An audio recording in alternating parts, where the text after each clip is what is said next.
It is really puzzling to me that having just buried one monster, the Soviet Union, another remarkably similar one, the European Union, is being built.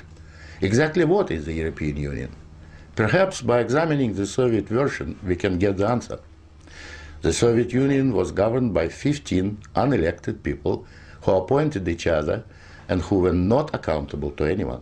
The European Union is governed by 24 people who appoint each other, meet in secret, and are not accountable to anyone, and whom we cannot sack.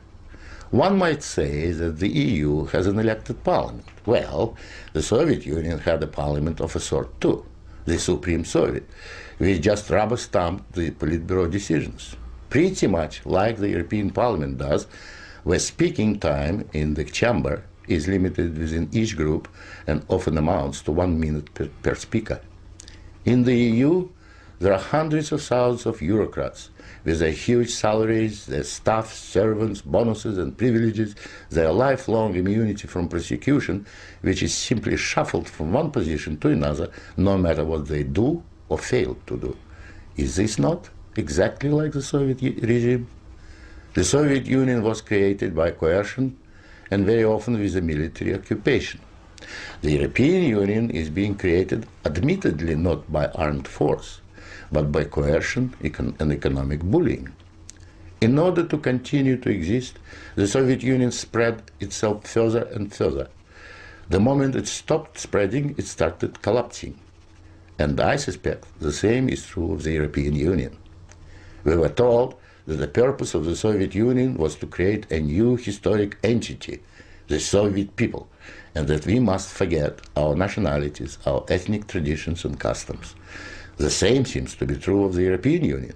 They don't want you to be British or French, they want you all to be a new historic entity, European, to suppress all your national feelings and live as a multinational community. After 73 years, the same system in the Soviet Union resulted in more ethnic conflict than anywhere in the world. In the Soviet Union, one of the grand purposes was the destruction of the nation-state. And that's exactly what we observe in Europe today. Brussels intends to absorb nation-states so that they should cease to exist. Corruption was built into the Soviet system from top down, and so it is in the EU. The same endemic corruption activity that we saw in the old Soviet Union has flourished in the EU. Those who oppose or expose it are silenced or punished. Nothing changes. In the Soviet Union, we had a gulag. I think we have a gulag in the European Union also, an intellectual gulag known as political correctness.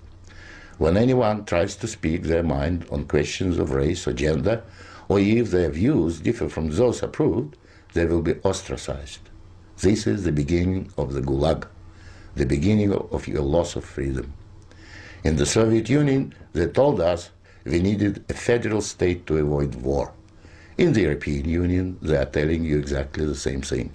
In short, the same ideology underpins both systems. The EU is an old Soviet model presented in Western guise. But again, like the Soviet Union, the European Union has within itself the seeds of its own demise. Unfortunately, when it collapses, and it will leave immense destruction behind, and we will be left with huge economic and ethnic problems. The old Soviet system was incapable of reform, so is the European Union. But there is an alternative to being ruled by those 24 self-appointed officials in Brussels. It is called independence. You don't have to accept what they have planned for you. After all, you have never been asked if you wanted to join. I have lived in your future, and it didn't work.